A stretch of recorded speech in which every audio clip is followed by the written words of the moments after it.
Cork. On Nationwide this evening, we're taking our summer leisure where Cork meets Waterford. We visit the magnificent gardens at the imposing Lismore Castle to get a taste of the splendour of another time. We see how the ring Gaeltacht sparkles through its crystal crafts. We go sea angling out of Youghal on a very special boat, and we try holiday visits which very much include the kids. Hello again, and you're welcome to the last in our series of special programmes bringing you ideas of things to see and do around the country. And this evening we're coming to you from East Cork and West Waterford, two areas of Ireland which have very scenic views and which offer a host of family-friendly activities and entertainment, no matter what the weather is like. Oh, it's a bit soft, to say the least. Well, since we're approaching the end of National Heritage Week, we've decided to pop over to two of Ireland's heritage towns. That's Youghal and Lismore, to see what they have to offer.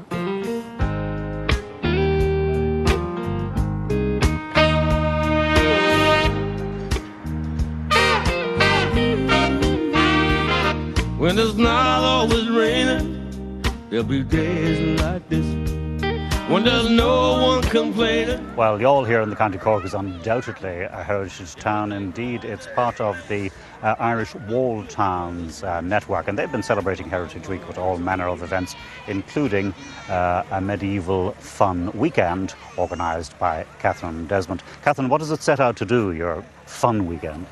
To bring families together to enjoy heritage. Youghal, as you said, has a rich heritage, and we want to make sure that young people and old people enjoy the day and appreciate the heritage we have. And you've done this before, of course. Yeah, this is our second year. Last year was an outstanding success. We had over 6,000 people, so we're hoping this year. The weather's looking good, it's going to be a good day, and already the crowds are starting to arrive, so it's going to be good. And within the weekend then there are a number of sort of highlights. The reenactment, what goes on there? UCC, University College Cork medieval students come along and they do a battle reenactment from medieval times. They do archery displays and we have fencing displays, bone working, leather working, lots of medieval crafts.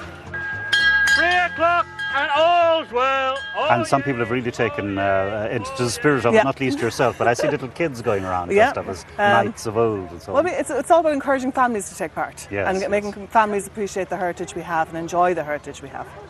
But it's not just for tourists. People take pride in their own The important thing here is to get the community involved. Yeah. And that's the big thing, that if you look around, all the people in costumes are local volunteers who have taken part and are coming up, giving out their time and putting on the costumes to enjoy the day. Yeah. Well, that's the most important thing about heritage, isn't it? It shouldn't be just something that you look at. You have to be part of it and take part in it and enjoy it. And it's very much, the kids are involved here as well. Yeah, and that's the important thing. Because they're not going to appreciate it in future years if they don't enjoy it when they're young. So we get them out there enjoying it and looking at it now.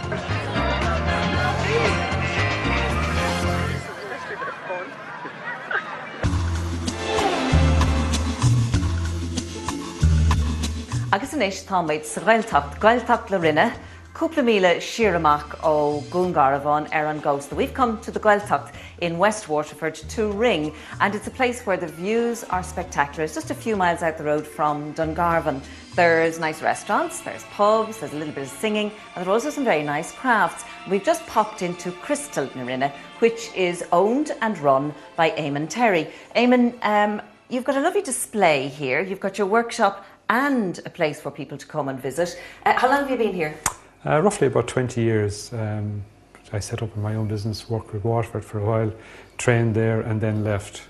So you learnt the skill in Waterford Crystal? Yes, that's right. And you now have developed it into your own business? Yes, I do my own designs, my own cutting, my own engraving from start to finish.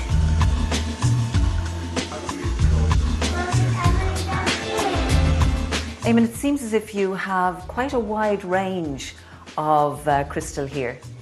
Yes, I have. I have everything from jewellery to wine glasses, vases, bowls, even chandeliers.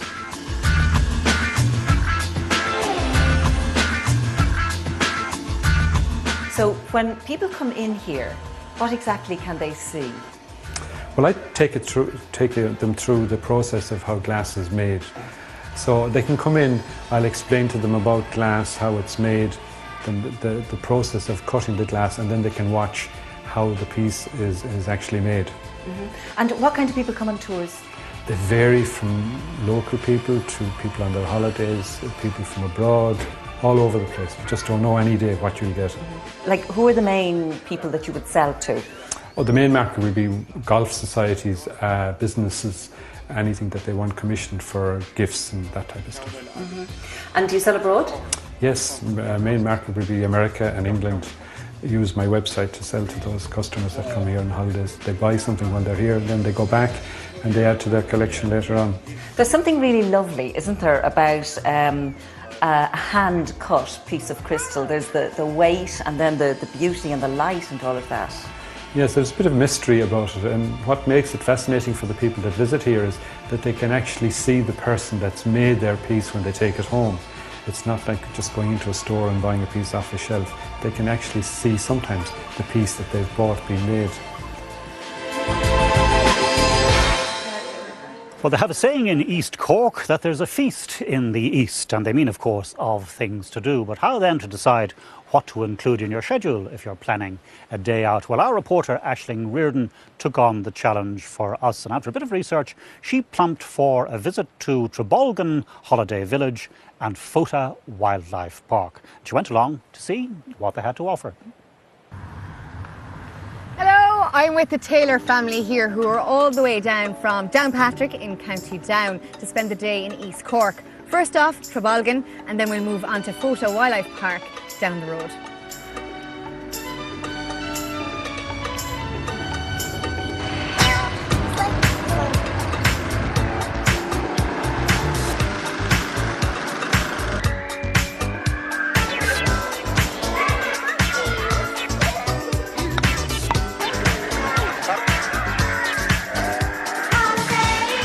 The Taylor family is just one of the many families who come to Trabolgan Holiday Village every year.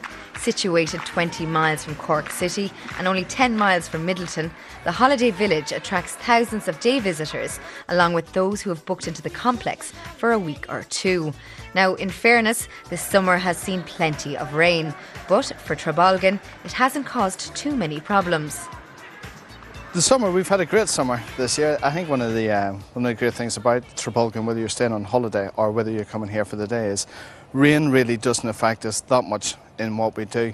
Anything that we do outside, the majority of that we can move indoors. We've got some great facilities in terms of sports and leisure that we can move indoors and keep the fun going on, really, despite what the weather is, which is great in our climate anyway. Day visitors are charged a €2 entry fee, and certain activities like go-karting and the swimming pool are on a pay-as-you-go basis. Trabolgan is renowned for its entertainment, and day visitors can join in with the characters and take part in dance classes the Bluecoats organise throughout the day. But they can take part in the full entertainment programme. Like I said, 7 days a week we have a full entertainment programme running from 10 till 5 o'clock every day. So they can, anything that's in that. We've got Barney the Dinosaur, and then of course Bob the Builder, which is a big hit with the little boys and stuff. So they can take part in all of that, along with any of our dance classes or fun and games, quiz times, anything they want, they can join in, no problem. And we've got an Irish dance class, just to be a little bit different. We've got 4 trained Irish dancers that teach the classes twice a week. And what do the kids love? But the kids, well, I suppose Barney, I'm here the same amount of time as Barney now. This is the 4th year of Barney, and still as popular as the day I started. Like we're always packed out for Barney. Do you know, it's Barney, isn't it? It's fantastic. Like, I love it. Oh well, in 5 years' time we could be walking around the zoo with the sun shining down over me and you, and there'll be love. 15 miles away from Trabolgan Holiday Village is Fota Wildlife Park. It's opened 25 years this year, and as an independent charity, it's delighted that its park still attracts lots of paying visitors. A big part of the attraction of Fota is the openness of it. We have about 75 acres on the park in total. A lot of the animals are actually free-ranging. They have no particular enclosures, and they roam the entire grounds of the park. And that makes it very attractive. They have They're easy to get close to. Of course, we don't encourage the visitor to get too close, but you can get close without a fence in the way. And it's great to see the animals behaving naturally. We have a group of ring-tailed lemurs which roam the entire park, and you quite often see them in the trees round about you when you're walking around as well. They can see over 90 species of animal, a lot of them endangered or even, in some cases, completely extinct in the wild. It's been a long day for the Taylor family, but has the drive down been worth it? It was absolutely fantastic. I would definitely recommend it. We started off at Trabolgan, so many things to do. It was so friendly, it was absolutely great. And Fota, what can we say? Seeing all the animals, you know, it was just absolutely amazing. Yeah, I thought it was excellent. Just so much to do at Trabolgan. There just wasn't enough time in a day. And Fota here is lovely. You could just dander through. You look at all the wildlife there, just maybe a small fence or even just a stream away from lovely animals. It really is an enjoyable time. My favourite thing in Trabolgan was like the go-karts and Taz activities. There was so much to do. And I liked Fota because you could see all the animals like zebras and giraffes and baby cubs and stuff. My favourite thing at Trabolgan was helping the blue coats, and at the zoo it was really good.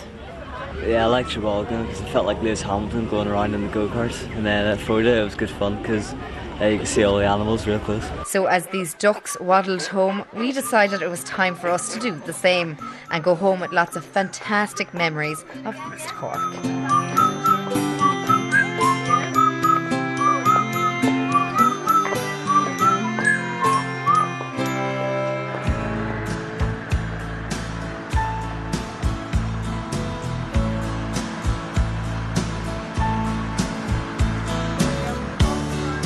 Youghal is a coastal resort, and therefore it's the perfect place to take a boat trip because it's always really nice to look at the land from the sea. And we have come aboard the boat belonging to Tony Gallagher, and he runs cruises up the Blackwater, which are supposed to be very different. Tony, first of all, what makes your cruises different? Well, we take a light-hearted trip back through history, and there's history falling out of every corner around the Blackwater. We're sailing in a strange boat, heading for a strange shore. We're sailing in a strange boat. You're all welcome there. I suppose I'll say a few words about the river itself. And tell us about the places that people see when we're on this trip. Yeah, well, we start basically at the river itself, at just Ferry Point, just over here. Mm-hmm. We get up then to the old bridge and, well, what's left of it. And it's said that the discussions to reach agreement on the design for the bridge lasted longer than the present bout of Anglo-Irish negotiations. And if you have, I'll just show you, actually, in fact, this is what happened. They couldn't reach agreement, so right. Waterford went off with this design here. But for the power of mathematics, this is Cork's side. It actually met in the middle. Oh, I see. Very good. And so that's one of the spots that you visit? We generally stop there, yeah. And just above the bridge is a place called Rhine Crew, which translated from the Irish is place of blood, because whoever held sway up there really controlled the river. And most people are familiar with the Knights Templar there from that Da Vinci Code.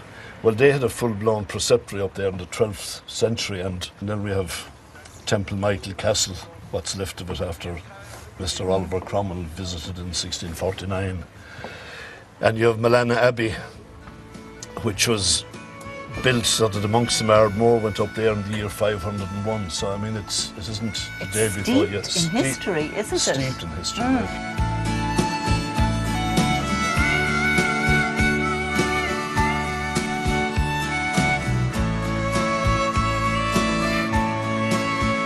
And how long does the tour last? This trip lasts an hour and a half. You could be 30 minutes going up with the tide and an hour coming back, or vice versa. How much is the cost? €20. 20 and euro. 10 for children, but you obviously enjoy what you're doing, don't you? I do, I love it.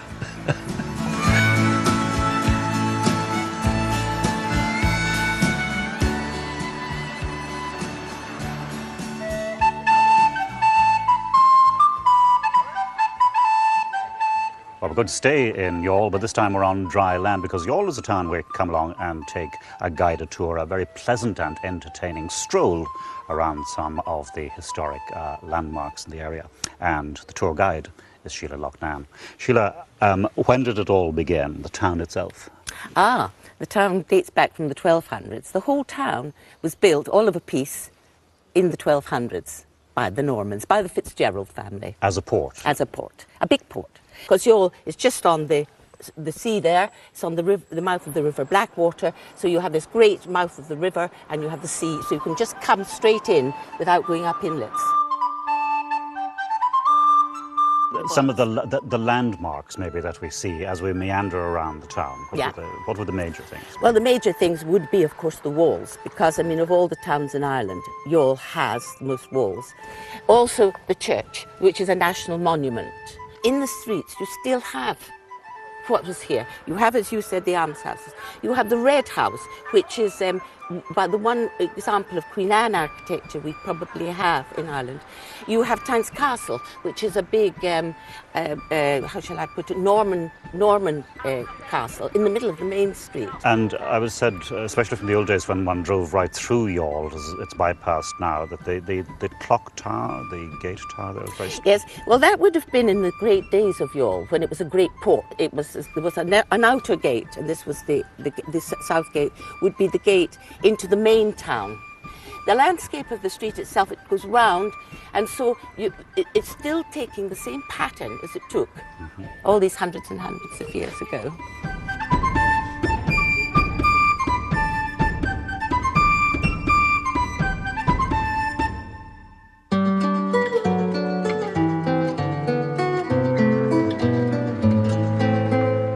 Lismore in County Waterford is one of Ireland's designated heritage towns, and as you stroll around you cannot miss the wonderful Lismore Castle and Gardens. Situated in the Blackwater Valley, it has great views over the river Blackwater, and we decided to come in and have a little look around it. Who did we meet? Only the head gardener here, Chris Tull. Chris, what a lovely job you have. It is, it's a lovely job, and it really is nice that we can work towards helping people to appreciate this wonderful garden, and that's what we're really trying to do, is to try and make it attractive and a fine opportunity for people to enjoy. And tell us the story of the gardens, because there's the upper garden and the lower garden. Which one are we in? We're in the upper garden here, and what's interesting about the upper garden, it's the oldest cultivated garden in Ireland. So for over 400 years now, it has been cultivated. And so it's had a great history, and it attracts a lot of people. And it's got lots of colour. Very much so. It's the time of the year now when we can see a lot of summer flowering plants.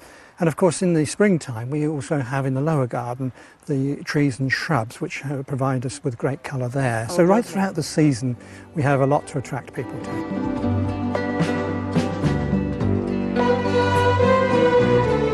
A lovely feature of the gardens is the sculptures that are dotted here and there. Tell us about them. Yes, the family have, over the number of years now, have brought in these sculptures, which adds a great interest to the garden, as well as having obviously all the flowers and things. It provides a great interest, so the family are very much into art, and part of that is to provide a great interest. And we have a number of sculptures by Irish sculptors, should we say, that really is attractive to people to see. This is the family of the Duke of Devonshire. Exactly, yeah. So that's the gardens. Yes. The castle itself is not open to the public, but there's an art gallery. That's right, yes, and that provides a great interest, particularly for art lovers. And over the last 3 or 4 years we've had some fine exhibitions of some international renowned artists, and this year's no exception.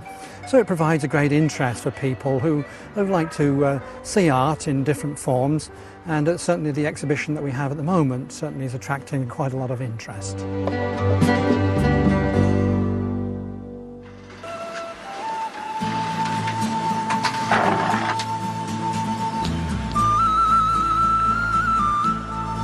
Well, we're back here in Youghal now, and of course when you're in Youghal you're never too far from boats and the sea, so we're heading off on another boat trip, this time out to sea, where you can go sightseeing and do a bit of angling as well. And the man who will take you out to do that on board his vessel, the Rebecca, is the boss of South Coast Charters, Martin Colfer. Martin, you used to be a fisherman before you were into tourism, right? Yes, I was commercial fishing for a number of years, 15 years, and I decided then to diversify into angling. And you have a very fine boat here, but she's a catamaran. Why'd you go for a cat? Catamaran because she's a double hull and she's for the amount of room you have for anglers, and you have the full length of the boat for people to go and spread out on, and she's a ways more stable in bad weather or anything like it. Anglers are very impressed with the way she performs in bad weather. Right. And if I came on board then, what would I experience? You go sightseeing? We have a number of different things. We can go sightseeing out around Cable Island, where there are bird sanctuary on it, and seals and a number of other things on the island. Or if not, we can go down to Ardmore Bay for sightseeing along the cliffs like that. Or if not, we have boat trips from 10 in the morning till 5 in the evening. That's going deep sea angling, which you can get conger, ling, stuff like that. And then the evening trip is maybe 2 or 3 hours mackerel fishing or pollock. The boat accommodates everybody though, and you've got a facility here that you're wheelchair friendly. Yeah, the boat itself now is the first of her type in Ireland. She's 11 metre blight catamaran, and she's the first to come to Ireland of her style that she is rigged out for disabled and wheelchair friendly. The enjoyment the wheelchair people get out of it is second to none. So they can go fishing as well? They can go fishing as well. Yeah. Well, as I understand, fishermen say tight lines to you.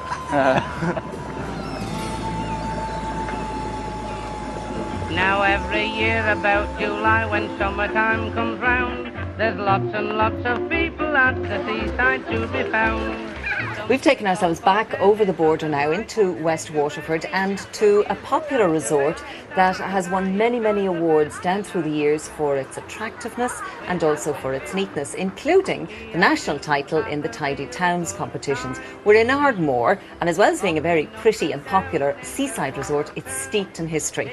Liam Suppale is a man who was born, bred and buttered. Is that right here in Ardmore, Liam? Very true, Mary. What is it about Ardmore that maintains the appeal? Well, I suppose the area itself lends itself to family visiting all year round, but especially during the summer. And down through the years, whether it was in the caravan sites, the guest houses, the B&Bs, the hotels that were here, people have thronged down through the generations, generation after generation, to this spot. You paint a very attractive and very traditional kind of a picture there for family holidays. I'm surprised that Ardmore hasn't, kind of developed hugely over the generations. Well, maybe that's the magic of it, and that's what brings people back year after year. As I said, you have instances of second, third generation people returning here, and that uniqueness, that freshness, that naturalness of Ardmore is what maybe attracts people, and the fact that it's under commercialised, I think, is a big help. I mentioned at the beginning that it's also a place that's steeped in history, and you have an interest, haven't you, in the local history? Give us a little bit of a snapshot. Well, that's true, Mary. I suppose visitors have been coming here since the time of St. Declan, and we in Ardmore are proud of the fact that St. Declan was around before St. Patrick.